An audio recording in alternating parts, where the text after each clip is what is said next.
You're watching Car Babble, I'm Ewan, and this is my Hyundai Santa Fe, the plug-in hybrid in ultimate spec. And if you've been keeping an eye on my channel, you'll know that I recently started a series about this car, documenting my full ownership experience of it, the good, the bad, the ugly. And I recently did a video where I talked about 6 really cool features of this car. I'll leave a link to that at the end of the video. However, it's not all good. In fact, there's quite a lot of things about this car that do my absolute nutting. So in this video, I'm going to give you 10 things that really bother me about this car, some of which probably deserve a strongly worded letter to Hyundai. And stick around for number 10 because it's a real doozy. So if you enjoy my videos, don't forget to like and subscribe. Otherwise, buckle up. Let's get into it. I don't mind my car beeping at me to tell me, hey, you're not wearing your seatbelt. But this car beeps and bongs at you a little bit too much. Obviously, when you open your door, yeah, it's obvious you've opened your door, but the car lets you know that you've done it. And there's just loads of things where the car just seems to be alerting you to a potential dangerous situation that clearly isn't dangerous.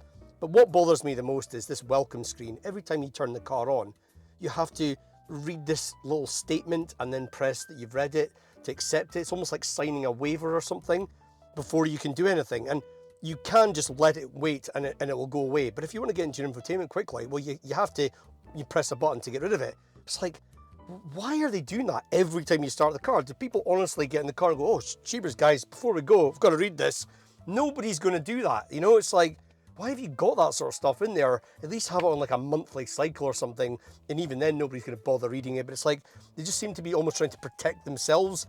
And I just don't really like that. It just feels like it's just too much little beeps and bongs and just like nanny state stuff. I'm like, guys, just let me drive the car, eh?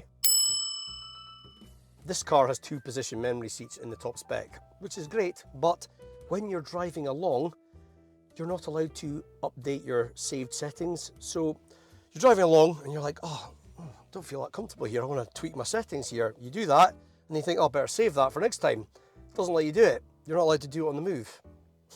Why not?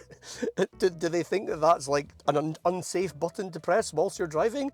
Absolutely ridiculous. So basically you drive along and then when you get out the other end, guess what? 9 times out of 10, you're going to forget to update your settings. And therefore you leave the car. Next time you get in it, your wife's been driving it. You go, okay, I need to go back to my memory. You go back to your position, drive off and you go, not that comfy again.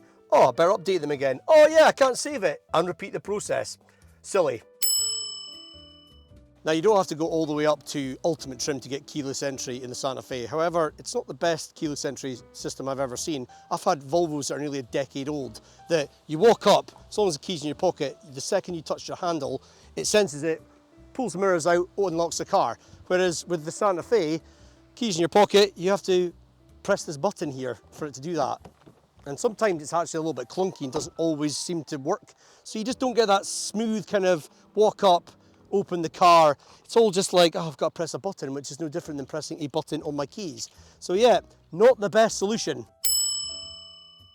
Hyundai seem to be a bit behind the curve in terms of Android Auto and Apple CarPlay integration. This car has both smartphones mirrored, but it's through a cable.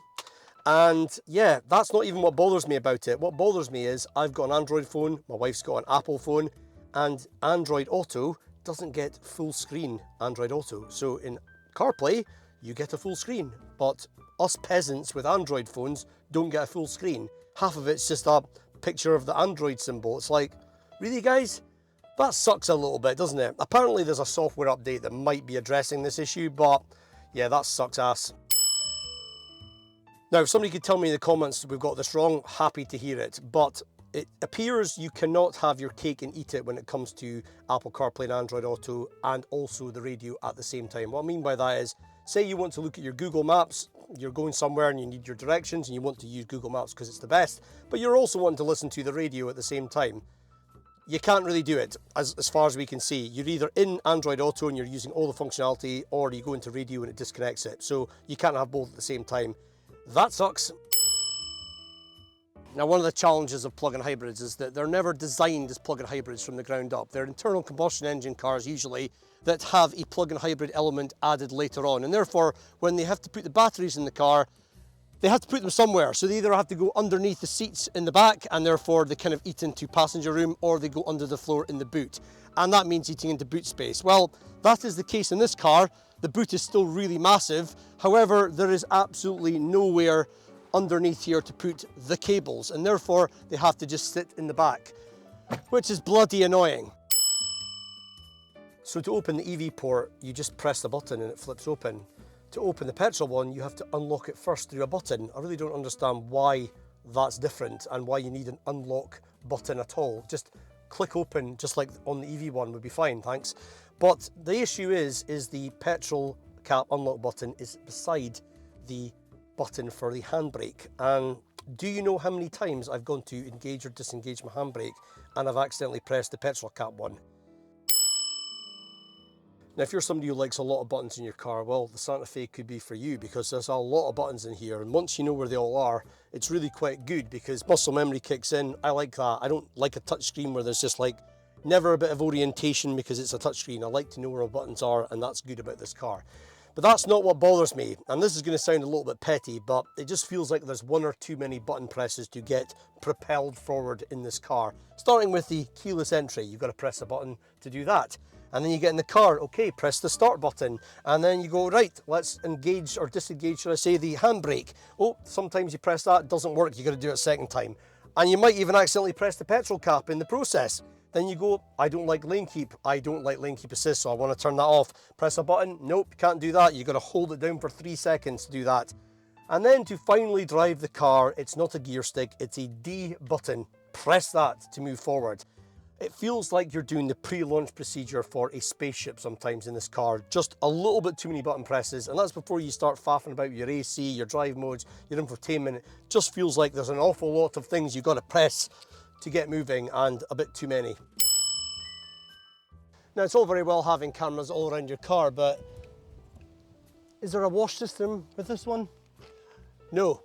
And yeah, it's really well exposed there, so it gets dirty really easily, as do all the other ones. So you constantly need to wipe these and clean them, otherwise they're completely useless. I really don't understand why so many car companies don't find a solution for that. I mean, you consider how techy this car is, it seems like a real miss. So we're driving along one day in winter time, and I'm like, heating's up at like 22 degrees. I'm going, why is it so cold in here? Why is there cold air coming out these vents? Didn't pay much mind to it initially, and then it happened a few times, and then I started going, there's something wrong here. Either the HVAC system's broken or there's something else at play. I did some Googling, and yeah, started to get some feelings that it wasn't the HVAC system at all. This car, it turns out, does not have an auxiliary heat pump. Therefore, the HVAC system is tied directly to the petrol engine. So when that's running, you can have heating or cooling. But when it's not running, i.e. when you're in EV mode, no, you can't. And so basically, if you want to be in the most efficient driving modes, i.e. EV mode, which is why you bought a plug-in hybrid, you can't also have heating, which where we live is a real problem. Already, I know that you can't be in all-wheel drive mode and EV mode in this car, so that's a compromise based on where we live already. But that is absolutely scandalous. I phoned Hyundai about this, and I wish I could show you the recording, because I recorded me phoning them to actually prove it. I can't actually show it because I'm not sure from a legal point of view if I can record somebody and not let them know that I did it. But basically, they confirmed it. They're like, yeah, that's right, actually. So basically, if you demand too much heating from your car, it will kick in the petrol engine. But if you want to be in EV mode, it will generally cut it out. Absolutely outrageous. And yeah, that is a major compromise to have to make for owning this plug-in hybrid. And if I'd known that when we bought it, we would never have bought it. We'd have bought the diesel at least. Shocking. I mean, yeah, quite a few things obviously there that sound like I really don't like my car. I do like my car. Well, it's really my wife's car, but yeah, I do really like this car, but most of those aren't deal breakers. Maybe number 10 could be, but yeah, just silly things really that could really easily be fixed in a lot of cases. So that's my main gripe, and yeah, hopefully I haven't blown my chances of ever getting a press car from Hyundai by exposing some of these things, but I'm just trying to be as honest with you as I can be. So I'd love to know your thoughts in the comments about this video and your experiences of driving a Hyundai Santa Fe, and if you enjoyed the video, don't forget to give it a like and consider subscribing because there's a lot more coming up the channel. Thanks for watching, and I'll see you in the next one.